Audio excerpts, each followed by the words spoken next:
Il est 7h13 sur Sud Radio, c'est à la une. Le témoignage de la mère de Louis Arnaud, je le disais, condamné hier en Iran à 5 ans de prison.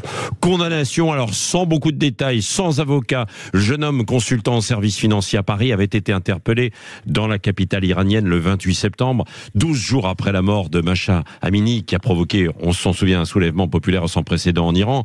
Nous sommes donc avec vous, Sylvie Arnaud. Bonjour.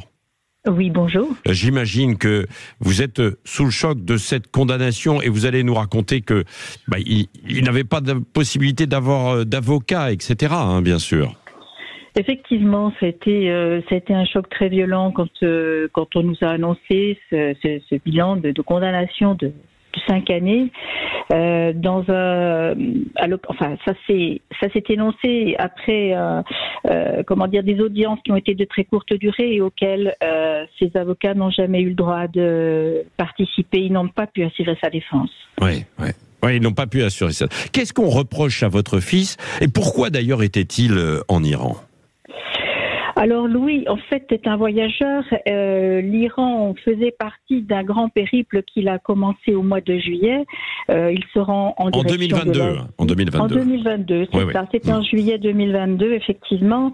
Et l'Iran était une étape importante dans ce voyage parce qu'il en avait déjà eu la connaissance, mais un séjour de trop courte durée en 2019. Et donc, c'était une étape importante et il se trouvait dans le pays avant que les mouvements sociaux ne se déclenchent. Et puis le soulèvement populaire avec la mort de Mahsa Amini, quoi, aussi.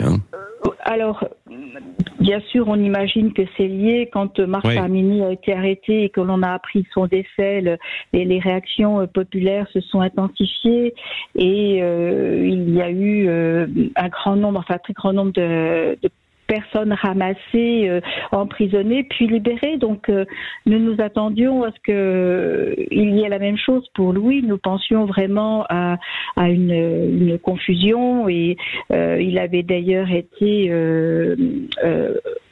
interpellé en même temps que d'autres voyageurs européens avec qui il était, qui eux ont été libérés assez rapidement.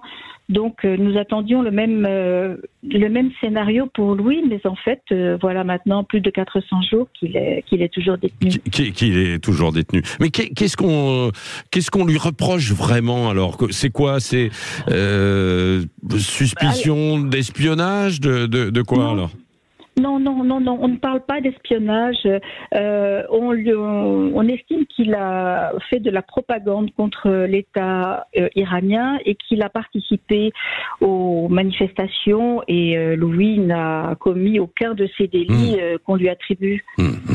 Alors, nous étions régulièrement en relation avec lui, il avait connaissance des événements et nous affirmait bien se tenir à l'écart. Ce n'était pas l'objectif de son voyage. Oui. Alors encore 2 mots, Sylvie Arnaud. Est-ce que vous avez pu quand même communiquer un peu avec lui par téléphone, mais c'est compliqué parce que vous êtes écouté, j'imagine, par les services iraniens, quoi. Effectivement, depuis 6 mois, Louis peut nous appeler, mais nous savons que toutes les conversations sont écoutées ou enregistrées.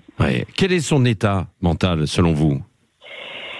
Alors Louis, c'est un garçon qui est calme, qui réfléchit, qui essaye de renforcer son mental. Il le cultive en permanence, mais malgré tout, il a eu différents espoirs de libération selon les événements, l'actualité. Et là, il a une grande déception. Il a vu partir bon nombre de gens avec lesquels il avait eu le temps de se lier un peu. Et là, il est très affecté. Vous êtes en communication avec le Quai d'Orsay, l'Élysée aussi. Qu'est-ce qu'on vous répond ?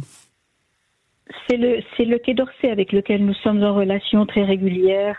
On n'a pas de réponse. On ne peut qu'attendre. On n'a pas du tout d'informations concernant. Il n'y a pas de calendrier. On ne sait pas ce qui est prévu ou espéré.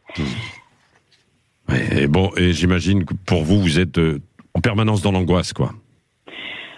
En permanence. À chaque jour, on se demande ce qui pourra se passer. Le téléphone est toujours à portée de la main, à surveiller les nouvelles et puis bien sûr toujours à espérer apprendre la nouvelle de son retour. Oui, de son retour.